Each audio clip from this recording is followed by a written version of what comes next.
And with the Chilcot inquiry due to publish its results in the next few weeks, the Iraq War and Tony Blair are set to continue making headlines for the foreseeable future. Oh, it's like a gag reflex, isn't it? Tony Blair. Tony Blair. It's onomatopoeic, Blair. I hate that man more than I hate anyone ever. I hate him more than my wife's new lover, otherwise known as my son's new daddy. Yeah, ex-wife, yeah, thanks, Tim. Did you see Blair's interview the other week where he said Jeremy Corbyn's leadership is a very dangerous experiment? Really? What's more dangerous, having a socialist in charge of a supposedly socialist party, or lying to the public and taking the country to a catastrophic war in the Middle East? It's a tough one, that, isn't it? He's a sociopath, Blair, and he's a liar. He lies about it. I have seen firm evidence of weapons of mass destruction. Really? Where? Up your arse? Oh, well, Bush says he's got a hunch. Oh, OK, well, let's forget the UN and go to fucking war. Let's wreak havoc. War! Half 500,000 people died in that conflict. Now, as far as I'm aware, Jeremy Corbyn is responsible for 0 deaths, whereas Blair is responsible for 500,000, and yet he calls Corbyn dangerous. Is that supposed to be some sort of joke? And then he leaves office and literally makes millions of pounds by becoming a peace envoy to the Middle East. I mean, the man is either a psychopath or a comedy genius. I mean, he is a clever man. He did get elected 3 times by essentially making Labour a right-wing party. And that's 500,000 deaths aside, is his legacy, because you now have this ridiculous situation where both main parties are right-wing. One is led by a right-wing pigfucker, and the other is led by a left-wing socialist. So you've got a left-wing leader of a right-wing party, the parliamentary membership of which don't want him there. They would rather have Blair or someone else like him back. They'd have him back in a heartbeat. They'd rather have a liar than a socialist, because it's easier to get elected if you're a liar rather than a man of integrity. Corbyn is the antithesis of Blair because he says what he thinks and he doesn't filter it through some sort of mental PR filter. Do you know what I mean? Whatever you think of his policies, he's not thinking about what will win votes. He just says what he thinks, unless he's talking about the EU. But that's another time, Tim. But I mean, Blair lies about everything. He lied about his Catholic faith for the entirety of his premiership. Isn't there something in the Bible about not bearing false witness? Obviously, Blair thought God didn't really mean that one, which is weird because God etched it into a stone tablet, which to me suggests that was pretty much a final draft. And there's also something, if I'm not much mistaken, about thou shalt not kill. 500,000 people, for example. I honestly believe that Tony Blair should go to prison for what he did, but he's not going to. But the good news is that according to his faith, he is definitely going straight to hell.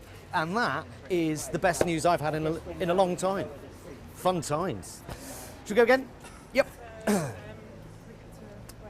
Well, the Iraq inquiry has been making headlines for years, with NHS spending per person set to fall 9% over the next 5 years. But Theresa May has told Simon Stevens, the chief executive of the NHS, that there will be no further funding for the NHS.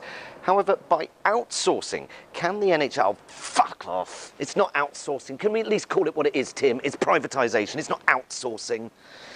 The guy that runs the NHS says it desperately needs more money. Why don't they just give him more money? What does that fucking bitch not understand? It's the NHS. When she walked into number 10 and announced her cabinet, that was a statement of intent for the NHS, and the statement was this: fuck the NHS. By keeping Jeremy Hunt on, she was saying, I don't give a shit about the NHS, I don't give a shit about doctors' morale. Keep doing what you're doing, Jeremy, you're doing a great job. And at the conference this year, she called the Tories the party of the NHS. Last year, it was the NHS safe in our hands. Jeremy Hunt is not a safe pair of hands. What he is probably the richest person in the cabinet, and with this lot, that is saying something, and he's overseeing £8 billion worth of NHS contracts being put out to tender. How can you not call that privatisation? Fuck me, Tim, we're not even allowed to call it cuts. It's £22 billion worth of efficiency savings. I'm sorry, that's cuts. How do you privatise one of the country's most treasured institutions? I'll tell you what, you run it into the ground so that increased waiting lists and shortage of beds and staff. It means for the NHS to even function, it has to outsource. It has to privatise itself to survive. You make it privatise itself. What? Yes, yes, Tony Blair's government did start this, and Theresa May's government will sure as hell fucking end it. Party of the NHS. That's almost like when David Cameron called the Tories the party of equality, with a cabinet full of multi-millionaires. The only time that bitch has got it right is years ago when she called the Tories, when she said the Tories had to stop being the nasty party. Well, she's managed it because privatising the NHS in the open, that's nasty. Doing it by stealth, making the NHS have to privatise itself, that is insidious. There you go, the Tory party, the insidious party. Fuck them. What? Yes, yeah. Okay. Efficiency savings, yeah. Outsourcing, yeah. Okay. I need a fucking shower after this. Okay. I'm here outside St Bart's Hospital in London, where earlier today a disastrous week for Labour, who have been unseated in the Copeland by-election with a huge swing to the Conservatives. Copeland, a safe Labour seat for 82 years. Stop. So this is fucking bullshit, isn't it, Tim? Firstly, Labour have been losing votes in Copeland for years. It's not a safe seat. They had, what, a 2,000 majority in the last election? It was always precarious. That's why Jamie Reid resigned. A Labour MP who's always had it in for Corbyn suddenly resigns, dropping Corbyn right in the shit. That's the news, and off he goes to a cushy job at a nuclear power station like Mr. fucking Burns. It's because of twats like him and all the other fucking Blairites that Labour is unelectable right now. They wanted Labour to lose that seat. Corbyn has been stabbed in the back so many times he's like a fucking colander. And, Tim, and by the way, most of those votes the Tories picked up came from UKIP voters, not Labour. Some went from Labour to Tory, but it was nowhere near what we're suggesting it was, OK? Labour to Conservative, from champagne to cat's piss, OK? Mainly, it was voters leaving UKIP, because all they've got to vote for now is Paul Nuttall. Farage to Nuttall. Now that is cat's piss to arse gravy. This is the real news, Tim. A week ago, Peter Mandelson rises from his fucking coffin like Nosferatu, saying he would use all of his power to ensure that Corbyn won't last. Blair said exactly the fucking same. These people, they want Labour to lose. An ex-Labour Prime Minister wanting Labour to lose, it's bizarre. Yes, Labour is in its worst state for 50 years, but I'd say it's got very little to do with Corbyn. Labour is in a fucking mess because Jeremy Corbyn doesn't want to destroy Labour. The only people who want to destroy Labour are Blair, Mandelson, Chucker, Rosie fucking Winter-Tits. They want Labour gone so that Blair 2.0 can rise from its ashes like a phoenix. Well, not a phoenix, more like a fucking mangy budgie. What these Labour twats are doing is effectively working for the Tories right now, and yet I'm stood here in the pissing rain reporting that it's Corbyn's fault. And how anyone is voting Tory right now is a mystery to me. You're voting for a party that is dismantling the NHS, leaving child refugees to starve in Calais, forcing disabled people to work. But there's only one thing I hate more than a nasty, vicious, heartless Conservative, and that is a nasty, vicious, heartless Labour. What do you call them? A Labour? A Labourer? Labourite? Well, for most of them, backstabbing bastard would cover it, really, wouldn't it? Anyway, where was I? Oh, yes, lying about Jeremy Corbyn again. OK. Well, I'm here in Stoke, where a by-election this week went Labour's. In a shock move that some are comparing to the Nixon era. But how are businesses here dealing with the Trump presidency? Ah, that's better. Something's been missing from my life for a week or two. Without knowing it, I've been weaning myself off Donald Trump. It's like a drug. And the election has been my methadone. It's almost as if his ego is so sensitive he knew I wasn't watching for a minute. He's like, "Oi, I just fired the director of the FBI." Like, oh, thanks, Donald. Missed that. He's like a fucking child, isn't he? The minute you look away, he does something dangerous. I blame myself. Really. I mean, he is like a child. To call this Nixon-esque gives him too much credit. He's no Nixon. This guy is a fucking out-of-his-depth estate agent. Nixon-esque suggests strategy. A child doesn't do strategy. This is so much scarier. This isn't covering up a burglary. There's a reasonable chance this could be a US administration attempting to cover up their collusion with the Russians to swing a US election. That is potentially the biggest thing that's ever happened. And it's not funny anymore.